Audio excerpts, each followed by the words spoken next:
BNP ইতোমধ্যে তাদের সম্ভাব্য প্রার্থীর তালিকা ঘোষণা করেছে, কিছু কিছু আসন ছাড়া। বিএনপি এখনো অনিশ্চিত আদৌ নির্বাচন হবে কিনা, তাদের প্রত্যাশিত মতো হবে কিনা, আগে সংসদীয় নির্বাচন নাকি আগে গণভোট, নাকি আগে স্থানীয় সরকার নির্বাচন, কোনো সিদ্ধান্ত উপনীত হতে পারেননি। শোনা যায় জামাতের আমির ডাক্তার শফিক সাহেব লন্ডনে তারেক রহমানের সঙ্গে বৈঠকের প্রস্তুতি, তারেক রহমানের পারিবারিক আত্মীয় এবং দলের ঘনিষ্ঠ ব্যক্তি, প্রভাবশালী ব্যক্তি সালাউদ্দিন সাহেবকেও লন্ডনে আনা হচ্ছে চূড়ান্ত সিদ্ধান্ত নেবার জন্য। সেটা অন্য প্রসঙ্গ। আজকে আমি আলোচনা করতে চাই গণভোট। জামাত এবং আরো কিছু দল গণভোট এবং পিআর পদ্ধতি নিয়ে আন্দোলনে নেমেছে। কি হবে? সহজ সরল একটি উত্তর। সংবিধানে যা কিছু নেই তা যদি সংবিধানে যুক্ত করতে হয়, আইনসঙ্গত কর্তৃপক্ষ হচ্ছে জাতীয় সংসদ। জাতীয় সংসদই সিদ্ধান্ত নিতে পারে নতুন কোন নির্বাচনী ব্যবস্থা যুক্ত করা প্রয়োজন আছে কিনা। তাও জাতীয় সংসদের সকল সদস্য মিলে চেষ্টা করলে হবে না যদি সেটা সংবিধানের সঙ্গে সাংঘর্ষিক হয়। এমনকি সংবিধান সংশোধনও করতে পারবে না যদি সংবিধানের মৌলিক যে স্ট্রাকচার, সেই স্ট্রাকচারের সঙ্গে সাংঘর্ষিক হয়, যেটা সংবিধানের 7(2) অনুচ্ছেদে বলা হয়েছে। 7 বলা হয়েছে প্রজাতন্ত্রের মালিক জনগণ, তাদের অভিপ্রায়ের পরম অভিব্যক্তি হচ্ছে এই সংবিধান, এবং যা কিছু করতে হবে এই সংবিধানের কর্তৃত্বে এবং অধীনে। 7(2) বলা হয়েছে কোনো আইনই প্রণয়ন করা যাবে না, অর্থাৎ কোনো কিছুই করা যাবে না যেটা এই সংবিধানের ফান্ডামেন্টাল স্ট্রাকচারের সঙ্গে সাংঘর্ষিক। তাহলে সংসদ ছাড়া কোনো সিদ্ধান্ত নেওয়ার কি সুযোগ আছে? নাই। অগণতান্ত্রিক উপায়ে ক্ষমতা দখল করে মেজর জেনারেল জিয়াউর রহমান সরকারি চাকুরিজীবী হিসাবে দাবি করলেন, আমি রাষ্ট্রপতি, আমি প্রধান সামরিক আইন প্রশাসক, আমার উপরে আস্থা আছে কি নেই, হ্যাঁ অথবা না বলুন। হ্যাঁ না নামক একটি পর্ব দিয়ে নিজেকে বৈধ করার চেষ্টা করলেন। এই বিষয়টি বৈধতা দেওয়ার জন্য তিনি যখন জাতীয় সংসদের কর্তৃত্ব নিয়ে নিলেন 1979 সালের 9 এপ্রিল পার্লামেন্টে নিরঙ্কুশ সংখ্যাগরিষ্ঠতার বড়াই দেখিয়ে এটাকে সংবিধান সংশোধন আকারে নিলেন। নাম রাখা হলো সংবিধানের 5ম সংশোধনী। একইভাবে ক্ষমতা দখল করে জেনারেল এরশাদ 7ম সংশোধনীর মধ্য থেকে তাকে বৈধ করার জন্য সংবিধানের আরেকটি সংশোধনী আনলেন, যেটার নাম সংবিধানের 7ম সংশোধনী।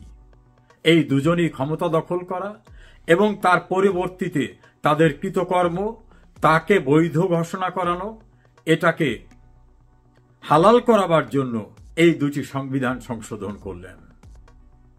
কিন্তু আমাদের দেশের সুপ্রিম কোর্টের সর্বোচ্চ লেভেল অর্থাৎ অ্যাপিলেট ডিভিশন পর্যন্ত বলা হলো, অবৈধভাবে ক্ষমতা দখল করে অবৈধ ব্যক্তি নিজেকে বৈধ করার জন্য যা কিছু করে পার্লামেন্টের মাধ্যমে পাশ করেছেন, এর সবই অবৈধ। এটা রাষ্ট্রদ্রোহিতা, অবৈধ দখল, তঞ্চকতা, সন্ত্রাস এবং ফৌজদারি অপরাধ।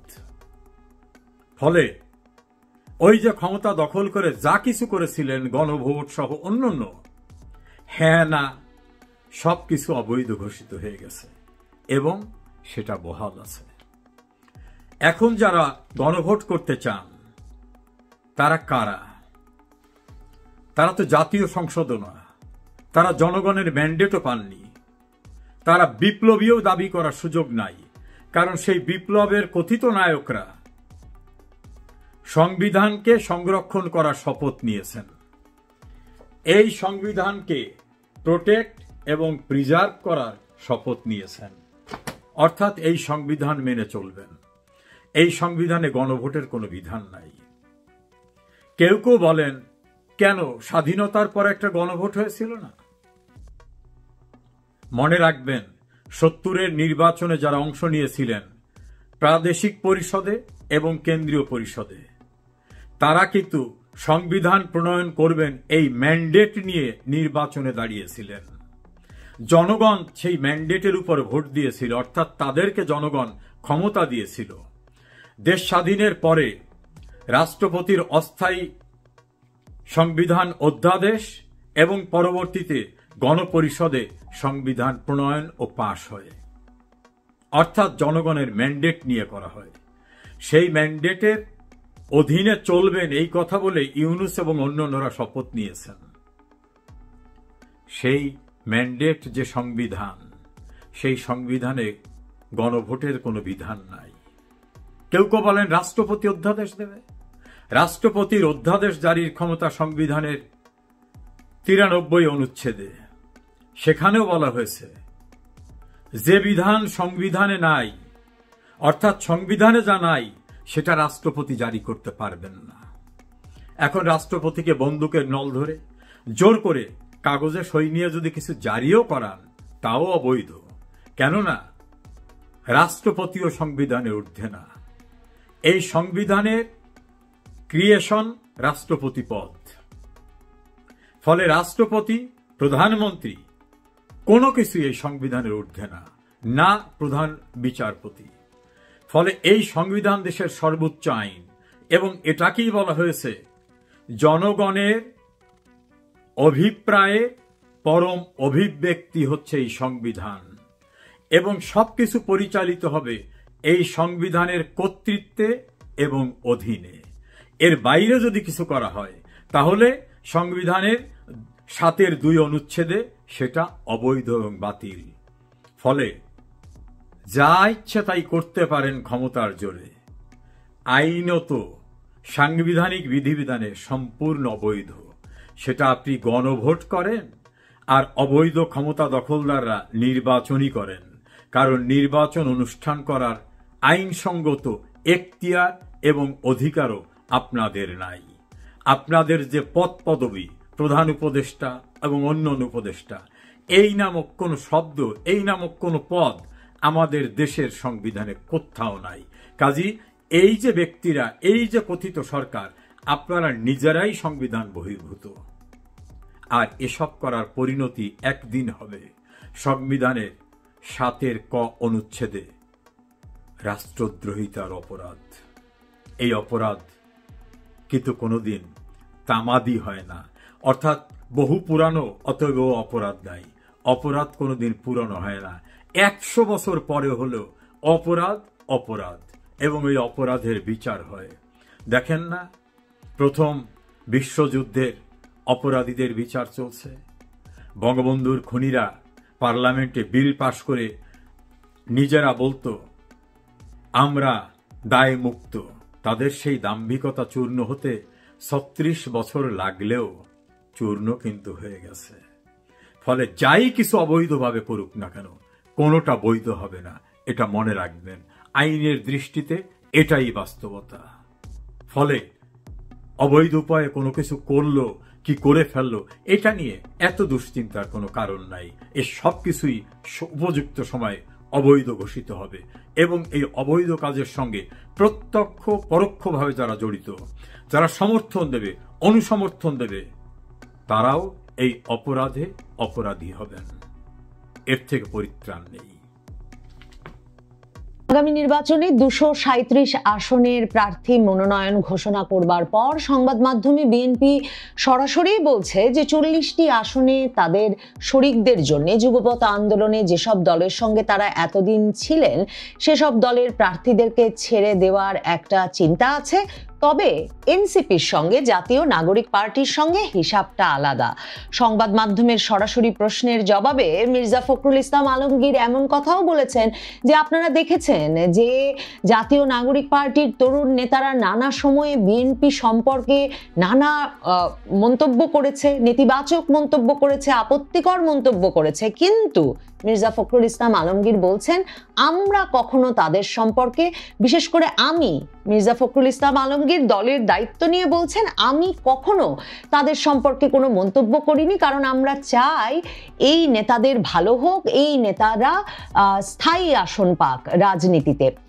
নির্বাচনে এবং রাজনীতিতে স্থায়ী আসন পেতে জাতীয় নাগরিক পার্টির এই নেতৃবৃন্দের যে বিএনপির এক রকমের সমর্থন, সহযোগিতা কিংবা আসন ছাড় প্রয়োজন হবে, সেটা জাতীয় নাগরিক পার্টির নেতৃবৃন্দও বোঝেন। এমনকি গণ অধিকার পরিষদ নেতা ভিপি নূর এমন কথাও বলেছেন যে জাতীয় নাগরিক পার্টির নেতারা জিতে আসতে পারবে কিনা তা পুরোটাই নির্ভর করবে বিএনপির ওপরে। আমি আপনাদেরকে গত 5ই আগস্ট, মানে 5ই আগস্টের বর্ষপূর্তির দিন, জুলাই ঘোষণাপত্র ঘোষণার দিন, যখন তাসনিম জারার নেতৃত্বে 5 জনের একটি দল কক্সবাজার গিয়ে উপস্থিত হলো এবং স্থানীয় বিএনপি নেতৃবৃন্দ প্রথম আলোর বরাতে এ খবর সারা বাংলাদেশে ছড়িয়ে দিলেন যে তারা নাকি পিটার হাসের সঙ্গে, মানে সাবেক মার্কিন রাষ্ট্রদূত পিটার হাসের সঙ্গে বৈঠক করতে কক্সবাজারে গেছেন আর তারা সেটা নজর রাখছেন, তখনই আমি আপনাদেরকে বলেছিলাম যে বিএনপি জাতীয় নাগরিক পার্টির নাহিদ ইসলাম, আক্তার হোসেন ধারা, মানে যে ধারাটি তখন বলছিল যে বিচার সংস্কারের পর নির্বাচন আরো পেছাতে হবে, নির্বাচনের কোনো পরিবেশ নেই, সেটি থেকে একটি ভিন্ন ধারা, মার্কিন ঘনিষ্ঠ ধারা, যে ধারা মে মাস থেকে বিএনপি নেতৃবৃন্দের সঙ্গে যোগাযোগ করা থেকে শুরু করে ডক্টর ইউনূসের সরকারের উপর আনুষ্ঠানিকভাবে চাপ প্রয়োগ করে আসছে নির্বাচনের পথে হাঁটবার জন্য, সেই মার্কিন ধারা ঘনিষ্ঠ একটি জাতীয় নাগরিক পার্টির নেতৃবৃন্দ দল আলাদা করে তৈরি করতে চেয়েছে। এই সফরের ঘটনাটি সারা সংবাদ মাধ্যমে চাউর করে দেওয়ার মাধ্যমে এমন একটা দিনে, যেদিনে জুলাই ঘোষণাপত্র নিয়ে ডক্টর ইউনূস বিরাট মঞ্চ সাজিয়ে 5ই আগস্ট সংসদের দক্ষিণ প্লাজায় অনুষ্ঠান আয়োজন করেছেন, নাহিদ ইসলাম, আক্তার হোসেনরাও সেই মঞ্চে উপস্থিত, অথচ তার দলের শীর্ষস্থানীয় নেতৃবৃন্দ হাসনাত, সার্জিস সহ তাসনিম জারা, নাসির উদ্দিন পাটোয়ারিরা তখন ঘুরছেন কক্সবাজারে, আর খবর কিনা তারা মার্কিন পিটার হাসের সঙ্গে বৈঠক করতে গিয়ে উপস্থিত হয়েছেন সেখানে। এখন দেখা যাচ্ছে, দেখেন, এরপর থেকেই তাসনিম জারা কিন্তু নাহিদ ইসলাম, আক্তার হোসেনেরও বৈঠকের ব্যবস্থা করিয়ে দিলেন মার্কিন রাষ্ট্রদূতের সঙ্গে। এর পরপরই যখন তাদেরকে কারণ দর্শাও নোটিশ জারি করলেন নাহিদ ইসলাম, ওই জুলাই ঘোষণাপত্রের দিনেই, অর্থাৎ 5ই আগস্টের দিনেই, যখন সকলকে তাদেরকে অবাক করে দিয়ে ডক্টর ইউনূস জাতির উদ্দেশ্যে ভাষণে ফেব্রুয়ারিতে নির্বাচনের ঘোষণা দিয়ে দিলেন। তারপর নাহিদ ইসলাম, আক্তার হোসেন সহ জাতীয় নাগরিক পার্টির নির্বাচনমুখী হওয়ার শুরু। সেই তাসনিম জারা এবং তার কক্সবাজার সফরের সঙ্গী নাসির উদ্দিন পাটোয়ারিকেই নির্বাচন পরিচালনা কমিটির প্রধান করে এখন জাতীয় নাগরিক পার্টি তাদের নির্বাচন পরিচালনা কমিটি ঘোষণা করেছে। তারা বলছে জাতীয় নাগরিক পার্টি 300 আসনেই প্রার্থী দেবে, কারণ জাতীয় নাগরিক পার্টি, দেখেন, গত কিছুদিনের মধ্যে অনেকগুলো নাটকীয় ঘটনা ঘটলো। বিএনপির সঙ্গে যে তারা যাচ্ছে নির্বাচনে, বিএনপির সঙ্গে যে তাদের দফা রফা হয়ে গেছে, সেটা কতভাবে পরিষ্কার হয়েছে শুধুমাত্র মির্জা ফখরুল ইসলাম আলমগীরের এই স্নেহপ্রবণ মন্তব্যে যে তারা চান জাতীয় নাগরিক পার্টির নেতারা উন্নতি করুক রাজনীতিতে, সেটা নয়। দেখুন, শাপলা কলিতে রাজি হয়ে যাওয়া, শাপলা ছাড়া নির্বাচন নয়, শাপলা না দিলে ধানের শীষ নিয়েও নির্বাচন করা যাবে না, এমন জেদাজেদির এক পর্যায়ে জাতীয় নাগরিক পার্টির নেতৃবৃন্দ হঠাৎ করেই নির্বাচন কমিশনে গিয়ে বলে এলেন যে এই নিয়ে জেদাজেদি করে তো আর আমরা নির্বাচনের পর্যায় থেকে পিছিয়ে থাকতে পারি না, কাজে আমাদের নিবন্ধনটা দিয়ে দেওয়া হোক, আমরা শাপলা কলি নিয়েই রাজি। এবং জাতীয় নাগরিক পার্টির নেতৃবৃন্দকে, হাসনাত, সার্জিস, আক্তার হোসেন, তাদেরকে দেখা যাচ্ছে নিজ নিজ নির্বাচনী এলাকায় তারা ভীষণ সক্রিয় হয়ে উঠেছেন এবং শাপলা কলি নিয়েই তারা নির্বাচন করবেন। গণপ্রতিনিধিত্ব আদেশে যে পরিবর্তন এসেছে, তাতে তাতে এবার জোটে কেউ যোগ দিলেও নিজ নিজ প্রতীক নিয়েই তাদের নির্বাচন করতে হবে। সার্জিস আলম বলেছেন এর ফলে অনেক হিসেব নিকেশই বদলে যাবে। কাজেই এই ক্ষেত্রেও বিএনপি যেসব আসনে জাতীয় নাগরিক পার্টির নেতাদেরকে ছাড় দেবে, সেসব আসনে জাতীয় নাগরিক পার্টির নেতারা যেমন শাপলাকলি নিয়েই নির্বাচন করবেন, তাদের ইচ্ছা 300 আসনেই তারা প্রার্থী দেবেন। ডিসেম্বরের মধ্যে সারা বাংলাদেশে তাদের কমিটি গঠিত হয়ে যাবে। এর মধ্যেই বৈষম্য বিরোধী ছাত্র আন্দোলনের যেসব কমিটি তারা চাঁদাবাজির অভিযোগের মুখে বাতিল করেছিলেন, সেগুলো আবার চাঙা করেছেন, বলেছেন ওই বাতিলের স্থগিতাদেশ তারা তুলে নিয়েছেন। কাজেই সারা দেশে তাদের কর্মী বাহিনী এখন সংসদ নির্বাচনের জন্য প্রস্তুতির পথে হাঁটছে। জাতীয় নাগরিক পার্টি সেই আগস্ট থেকে, মানে এক রকমের জুলাই পদযাত্রার পর থেকে তাদের দলের প্রতি এক রকমের জনসমর্থন কমে আসা, দল নিয়ে নানা রকম অভিযোগ, অপমান, আপত্তি এসবের মুখে যখন প্রায় বিলীন হয়ে পড়ছিল, সে সময় নির্বাচন তাদেরকে আবারও চাঙ্গা হওয়ার সুযোগ দিয়েছে। কারণ বিএনপি এই ফ্যাসিবাদ বিরোধী আন্দোলনের অংশীদারিত্ব পেতে, অংশীদারিত্ব সবচেয়ে উপযুক্ত শব্দ হবে, অংশীদারিত্ব পেতে জাতীয় নাগরিক পার্টিকে তাদের কাছে টানতে চায়। কারণ না হলে জামায়াতে ইসলামী তো বরাবর বলে আসছে, এই নাহিদ ইসলাম, এই আক্তার হোসেন সহ সকল নেতৃবৃন্দকে তারা তৈরি করেছেন। আসিফ মাহমুদ সজীব ভুইয়া যিনি উপদেষ্টা পদে বসে আছেন, তাকেও তারা তৈরি করেছেন, এবং তাদের সংগঠনগুলো গণ অধিকার পরিষদ থেকে কি করে গিয়ে গণতান্ত্রিক ছাত্র শক্তি হলো, এই সবগুলো দল নাকি তারা গড়ে দিয়েছেন। কাজে এই অবস্থায় বিএনপির ওই আন্দোলনের এক রকমের অংশীদারিত্ব পেতেও জাতীয় নাগরিক পার্টির ওই আন্দোলনের একেবারে সম্মুখ সারির যে মুখ নাহিদ, আসিফ, হাসনাত, সার্জিস, তাদেরকে কাছে টানা প্রয়োজন। বিএনপি সে কথা বুঝে তাদেরকে কাছে টানতে চাইছে। এবং দেখেন, বিএনপি হাসনাত সার্জিসের আসনে প্রার্থী দিয়ে দিয়েছে বটে। হাসনাতের আসনে মঞ্জুরুল আহসান মুন্সি নামের যে নেতা মনোনয়ন পেয়েছেন, তিনি দীর্ঘ সময় ধরে ওই অঞ্চলে অত্যন্ত গুরুত্বপূর্ণ ভূমিকা রেখে এলেও তার বিপক্ষে বিএনপির এত নেতা সেখানে সক্রিয় আছে, মানে তারাও বিভিন্নভাবে মুন্সিবাড়িরই সদস্য, এত নেতা সেখানে সক্রিয় আছে যে বিএনপির সেই অনৈক্যের সুযোগে হাসনাত আব্দুল্লাহর মতো একজন জাতীয় চরিত্রকে বিএনপির পক্ষে সেখানে জিতিয়ে আনা সম্ভব বিএনপির রাজনৈতিক অনৈক্যের কারণেই। পঞ্চগড়ে সার্জিসের আসনে বিএনপি মনোনয়ন দিয়েছে জমির উদ্দিন সরকারের ছেলে ব্যারিস্টার নওশাদ জমিরকে, কিন্তু তিনি সারা জীবনের প্রবাসী। এর আগে 2018 সালে নির্বাচন করেছেন বটে, কিন্তু পঞ্চগড়ে তার খুব তৃণমূলে ভীষণ সংযোগ আছে সেটা বরং বলা যায় না।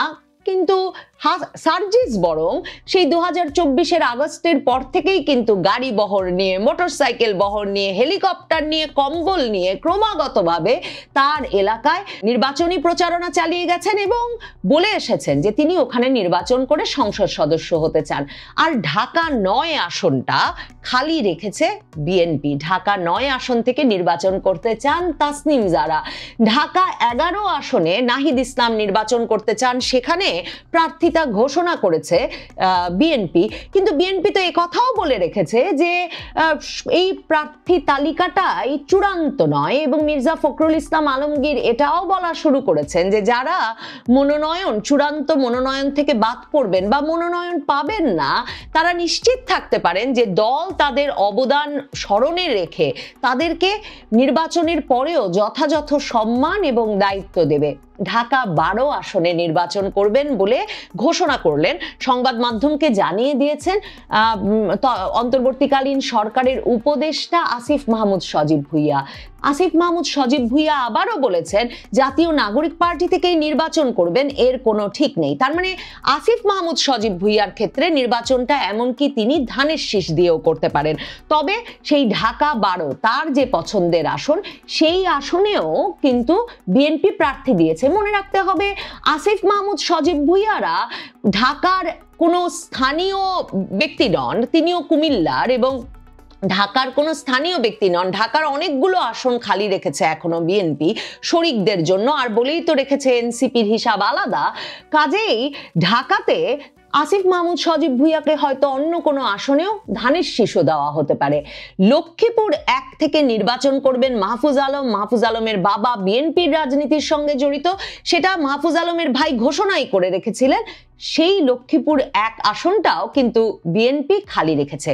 সপ্তাহ 2 আগে এই এনসিপি নেতা সার্জিস আলম পরিষ্কারভাবে বলে দিয়েছিলেন যে আগামীতে সরকার গঠনে নির্ণায়কের ভূমিকা পালন করবে এনসিপি, এবং সেখানে তিনি ব্যাখ্যা করে বলেছিলেন যে আপনারা বাংলাদেশের রাজনৈতিক পরিক্রমায় দেখেছেন বিএনপি এককভাবে সরকার গঠন করতে পারেনি, আবার জামায়াতও দীর্ঘদিন রাজনীতি করেও বৃহৎ পরিসরে জনগণের প্রতিনিধিত্ব করতে পারেনি।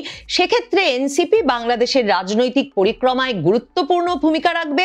আগামী দিনে অন্য যে কোনো দলের চেয়ে এনসিপি এই প্রক্রিয়ায় গুরুত্বপূর্ণ ভূমিকা রাখবে, কারণ গণ অভ্যুত্থানের সময় এনসিপি গুরুত্বপূর্ণ ভূমিকায় ছিল।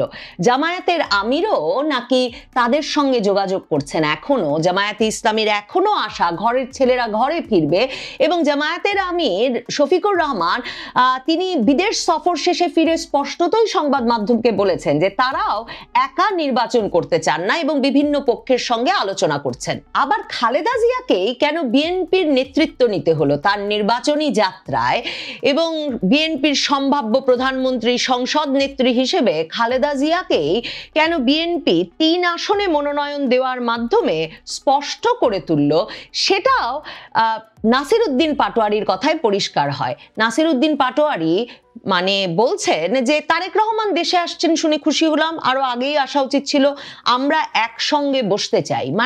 তারেক রহমানকে তারা তাদের সমপর্যায়ের নেতা হিসেবে মনে করছেন, তারা তাদের জোট নেতা, বিএনপির জোটে যদি তারা যোগ দিয়েছেন তাহলে সেই জোটের নেতা হিসেবেও তারা তারেক রহমানকে এখনো যে গ্রহণ করতে বা মান্য করতে প্রস্তুত নন, কারণ তারা তো সেই গডফাদার তত্ত্বে বিশ্বাস করছেন, সেই গডফাদার তত্ত্ব প্রচারও করছেন।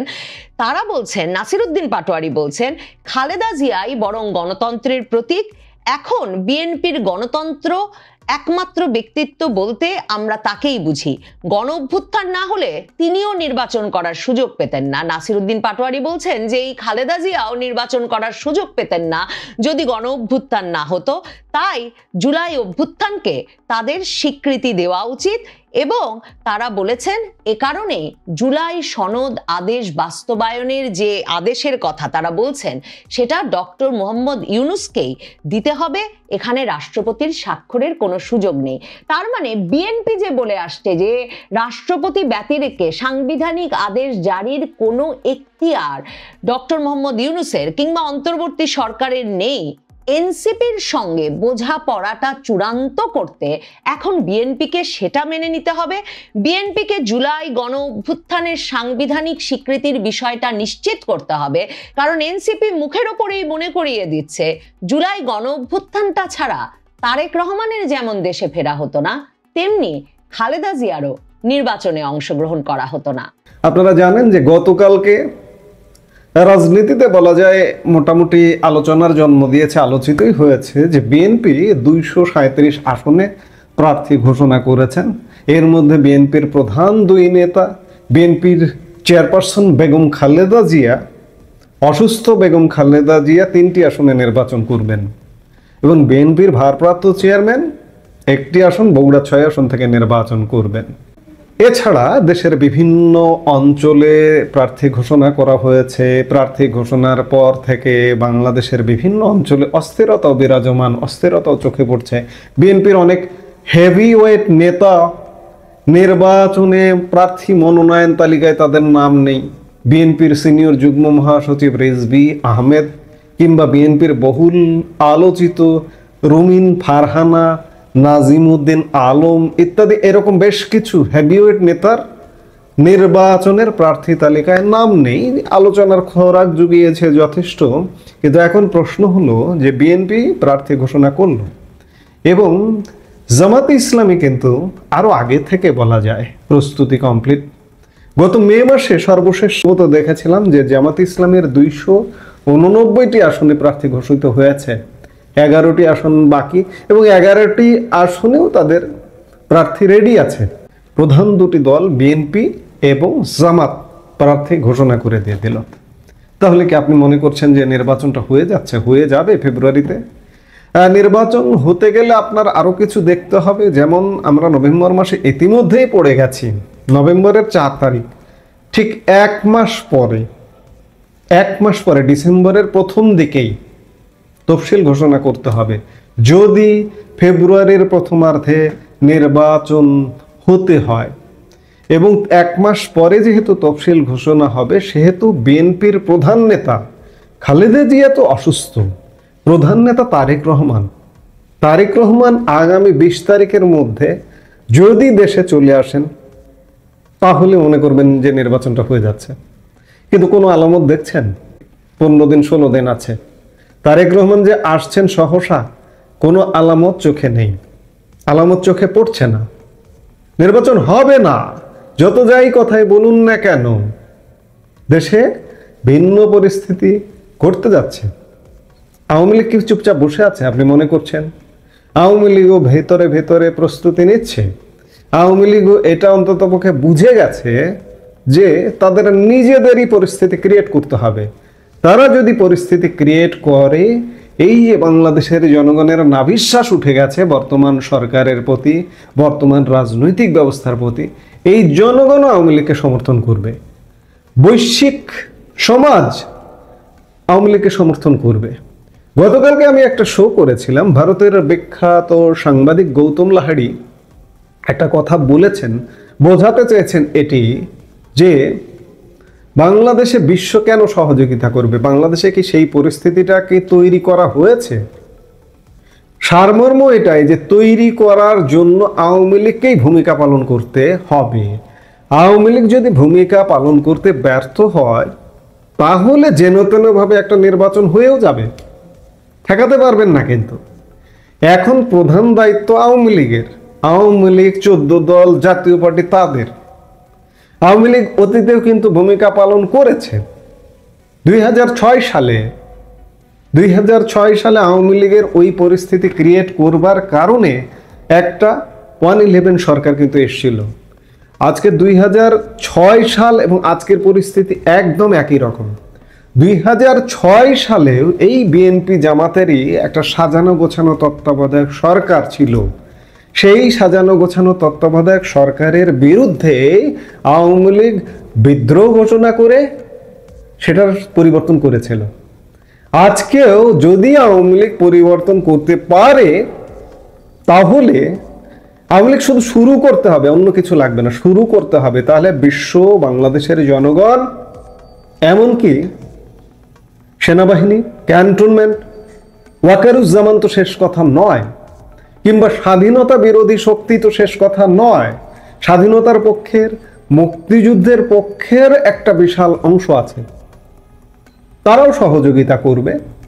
সোজা কথা, মোদ্দা কথা যে আওয়ামী লীগ যদি পরিস্থিতি ক্রিয়েট করতে পারে, তাহলেই পরিস্থিতি পাল্টাবে। এছাড়া একটা যেন তেন নির্বাচন হয়েও যেতে পারে। আপনাদের মনে আছে নিশ্চয়ই যে 15 ফেব্রুয়ারি 1996 সালের নির্বাচন, তেমন একটি নির্বাচন যদি হয়েও যায়, সেটা 15 দিন, 1 মাস, 2 মাসের জন্য হবে। আওয়ামী লীগের দেয়ালে পিঠ ঠেকে গেছে, আওয়ামী লীগ পরিস্থিতি ক্রিয়েট করবেই। কারণ আওয়ামী লীগের নেতাকর্মীর কি করুণ অবস্থা। গতকালকে আমি একটা ভিডিওতে একজন ব্যক্তির একটি উদাহরণ তুলে দিয়েছিলাম, তারপরে শত শত মেসেজ, শত শত ইমেইলে সারা দেশ থেকে আওয়ামী লীগের নেতা কর্মীরা, সাধারণ কর্মীরা, তৃণমূলের কর্মীরা তাদের করুণ অবস্থা, এমনকি এই ভিডিওর কমেন্ট অপশনেও, আমি যে ভিডিওটা করেছিলাম সেই ভিডিওর কমেন্ট অপশনেও শত শত আওয়ামী লীগ নেতা কর্মী কমেন্ট করে জানিয়েছেন তাদের কি অবস্থা। তাদের বাঁচা মরার প্রশ্ন এসে গেছে, শুধুমাত্র একটা ডাক দেওয়ার অপেক্ষা করছে তারা। আওয়ামী লীগের যদি ডাক আসে, ডাকের মতো ডাক আসে, বিতর্কিত ডাক আসলে কাজ হবে না। কিন্তু এই জন্যই বলছি যে এখনো কখনো কখনো কোথাও কোথাও বিতর্কিতদের অবস্থান নেতাকর্মীরা দেখতে পাচ্ছে। আমরা আওয়ামী লীগের কেউ না, কিন্তু আমাদেরকে বলে, সুখ দুঃখের কথা বলে যে এই বিতর্কিতদেরকে এখনো কেন দেখা যাচ্ছে। বিতর্ক বাদ দিয়ে যদি সহি ডাক দেওয়া হয়, নেতাকর্মীরা ঝাঁপিয়ে পড়বে, পরিস্থিতি ক্রিয়েট হবে।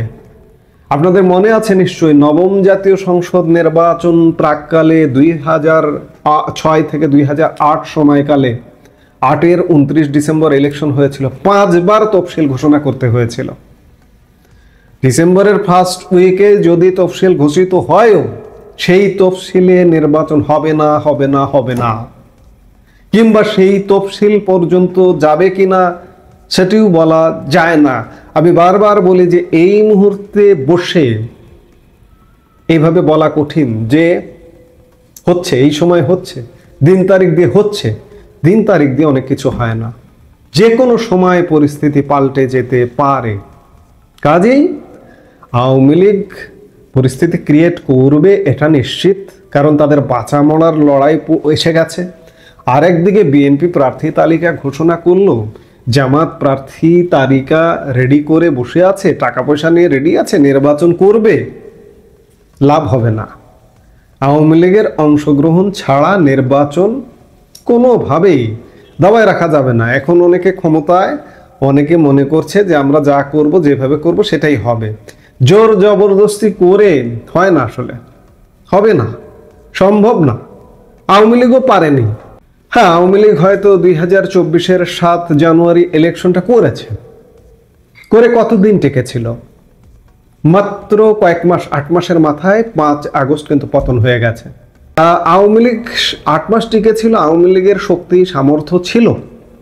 16 বছরের 15 বছরের ক্ষমতাধারী, ক্ষমতায় থাকা দল, স্বাভাবিকভাবেই রন্ধ্রে রন্ধ্রে তার প্রভাব ছিল। কিন্তু আজকে যারা আপনারা খবরদারি করতে চাইছেন, তাদের কোথায় প্রভাব একটু যদি দেখিয়ে দেন। পুলিশে আছে, প্রশাসনে আছে, বা কোথায় আছে, কতটুকু? কিংবা এই প্রভাব দিয়ে আপনারা দিনের পর দিন যে কাটিয়ে দেবেন, নির্বাচন যদি করতেও পারেন, সেটি সম্ভব হবে না। অর্থাৎ নির্বাচন হচ্ছে না। সোজা কথা, মোদ্দা কথা যদি বলি যে নির্বাচন আসলে 2026-এর ফেব্রুয়ারিতে হবে না। নির্বাচন আরও কমপক্ষে 1 বছর ডিলে হবে। ইউনূস সরকার চলে যাবে, আরও কিছু পরিবর্তন আসবে, রদবদল আসবে, সেই আলামতগুলো পাওয়া যাচ্ছে, শোনা যাচ্ছে। আমরা নিশ্চয়ই সেগুলো দেখব। সে পর্যন্ত অপেক্ষা করি এবং দেখি কি হয়। এই মুহূর্তে এ পর্যন্তই। সবাই ভালো থাকুন, সুস্থ থাকুন।